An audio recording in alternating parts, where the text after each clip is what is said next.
Hello. In 2011, the 311 earthquake in Japan caused a serious nuclear leak at the Fukushima nuclear power plant, making the area infamous. But today, we're not discussing that nuclear leak. Instead, we'll talk about a strange death in a toilet in Fukushima.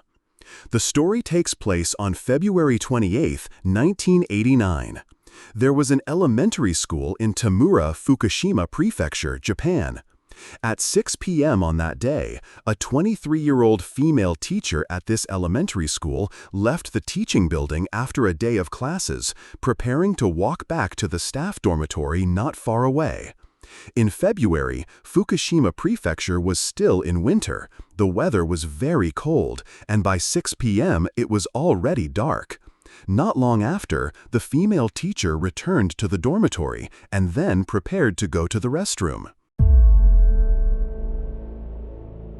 The staff dormitory where she lived was designed with individual rooms. Each dormitory room was equipped with a separate toilet, so the toilet in her room was usually used only by her. At that time, conditions in Japan's mountain villages were not very developed, and the toilet sewage pipes did not connect to a general system, but led to independent septic tanks. The toilet was a squat toilet, and beneath the squatting platform was a septic tank with a U-shaped pipe where waste was stored. One end of the U-shaped pipe was connected to the squatting platform, and the other end was the sewage outlet. This sewage outlet was located outdoors, and occasionally someone would open the manhole cover and use a pump to remove the waste from inside.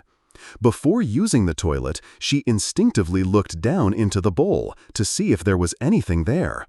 When she looked down, she faintly saw something that resembled a shoe. Instinctively, she felt a sense of unease, so she went outside and opened the sewage outlet cover to check if there was anything unusual inside. After all, she wanted to look to reassure herself. But when she saw a human leg inside, the female teacher screamed in terror and ran to call for help from her colleagues. A moment later, the principal and some colleagues bravely went to the scene. After careful examination, they confirmed that there was a human leg inside, and, noticing the leg was bare, immediately called the police. When the police arrived at the scene and saw the situation, they tried to pull the body out by hand, but the toilet pipe was too narrow. They tried to pull, but the body was stuck, and they couldn't continue. Therefore, the police contacted someone to coordinate bringing an excavator to the scene. The purpose was to dig up the entire U-shaped pipe underground. Then, they would use a cutter to cut the pipe and remove the body. After the body was retrieved, the police confirmed the victim was a man.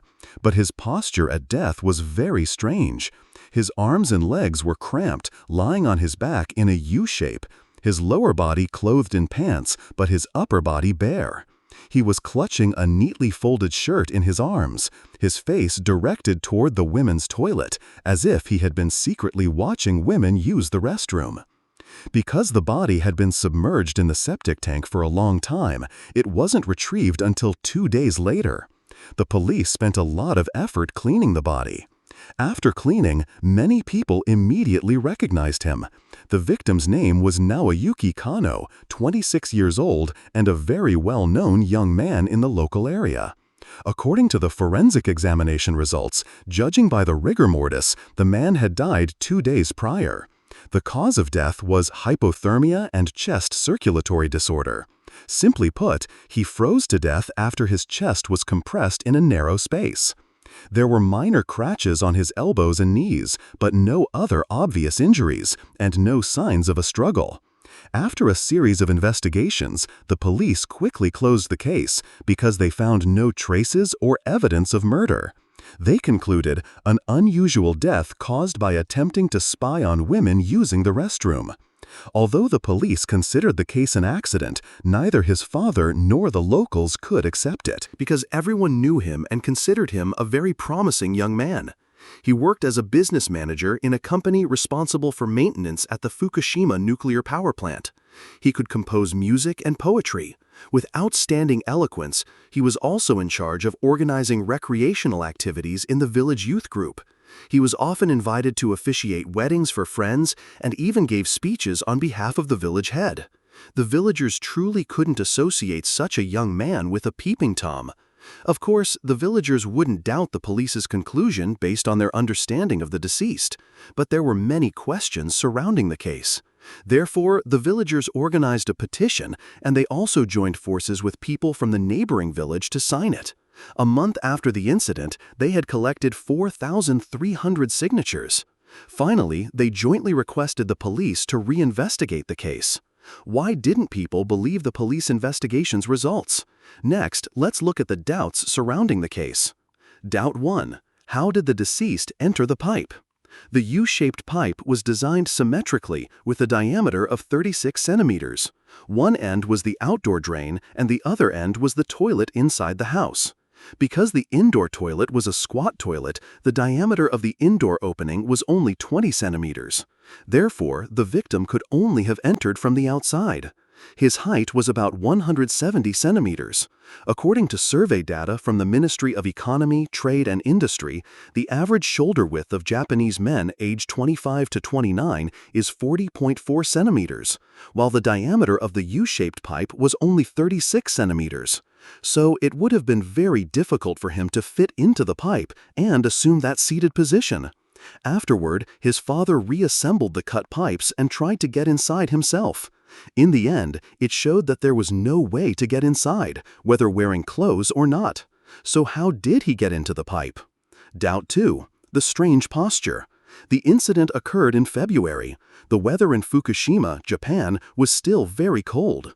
Inside a damp place like a water pipe, it would have been even colder. According to the investigation, when he died on February 26th, there was still about 20 centimeters of snow on the ground. In such cold weather conditions, he was bare from the waist up, and even stranger, he was still holding his shirt in his arms. Such strange postures and actions are truly difficult to understand. Doubt 3. No injuries. During the autopsy, the medical examiner found some minor scratches on his elbows and knees, but no other injuries. According to the autopsy report, it can be inferred that he was alive when he entered the pipe and then froze to death. And if he had died before entering, the cause of his death would have been determined by the medical examiner. If someone had forced him in while he was alive, then there would certainly be obvious injuries on his body, but there was no evidence of such injuries. Doubt 4. The shoe. When the body was found, he wasn't wearing any shoes.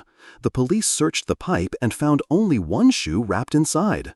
This was the shoe the teacher had seen and was confirmed to be his.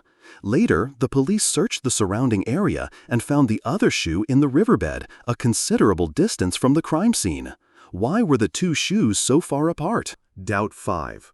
The relationship with the female teacher. The victim and the teacher who discovered the shoe had a close relationship. He also had a very good relationship with her boyfriend. The three of them were close and even knew each other's routines well. Before the incident, the female teacher had received several harassing phone calls. So he and her boyfriend recorded the harassing calls and handed them over to the police. In addition, he personally helped the teacher investigate the harasser's identity. Doubt 6. The timing. He was found on February 28th and died on February 26th. The last person to see him was his father. According to his father's account, at 10 a.m. on February 24th, while watching TV in his room, he heard his son say something outside the door. "I'm going out to investigate." Then he disappeared. So where did he go during the 2 days he was missing? At that time, coincidentally, Emperor Showa of Japan had passed away. Emperor Showa's funeral was held on February 24th, so those days were national mourning days in Japan, and everyone had a holiday. The female teacher took leave from teaching and returned to her hometown from February 24th to 27th, so she wasn't at the dormitory during that time. And the victim knew that. He also knew she would return on the 28th and that she was the only one who used that toilet. It's impossible that he would brave the freezing weather and crawl into the pipe for 2 days just to peep on her using the toilet. That's very illogical. Doubt 7. The victim's car. When the police searched around the crime scene, they discovered that the victim's car was parked in the parking lot near the faculty dormitory, and the car key was still in the ignition. It was as if he had parked there temporarily and intended to return shortly. Otherwise, the key would have been removed. Doubt 8. The female teacher. Some people questioned the female teacher. With the dim lighting in the evening restroom and the toilet pit being so deep, how could you clearly see a shoe down there? Furthermore, after the teacher saw the shoe, she didn't immediately call for help, but went outside and opened the sewage outlet cover herself, a rather brave act. Could the female teacher be the murderer? Did she pretend to look down and then deliberately open the outside cover so that people would discover the body? However, there's no evidence to support this speculation, and the teacher had no motive to kill him. Doubt 9. The nuclear power plant accident. More than a month before the incident, an accident occurred at the Fukushima Daiichi nuclear power plant, where the maintenance company he worked for was responsible. The weld on a fan blade in the circulation pump of reactor number 3 broke, and a large amount of metal debris flowed out, causing reactor number 3 to shut down. The person responsible for the accident committed suicide because of the incident, and he was also the victim's colleague. Perhaps this incident is somehow related to the victim's death.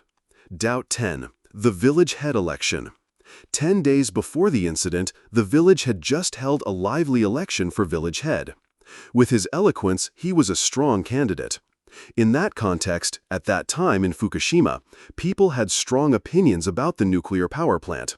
Some supported it, while others opposed it. Supporters believed that nuclear power plants could create jobs and boost the local economy, while opponents worried that they were harmful to human health. So the two sides argued fiercely. However, the village head had a certain power of speech and could even, to a certain extent, decide whether the nuclear power plant would stay or not.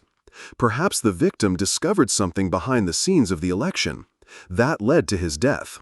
Considering the time of death and the possible motive, this could be the biggest suspicion of the locals.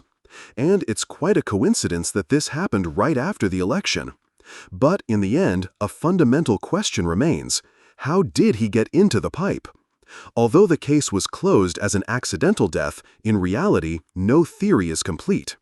In the end, the villagers' request for a reinvestigation didn't receive support from the police, because the police replied that there was really no evidence to suggest it was murder. With no new clues or evidence, the case faded into the past. Now, more than 30 years later, many people still believe this wasn't a simple accident, but a meticulously orchestrated murder. And the truth is probably known only to the dead. What do you think about this case? Leave your thoughts below. Goodbye.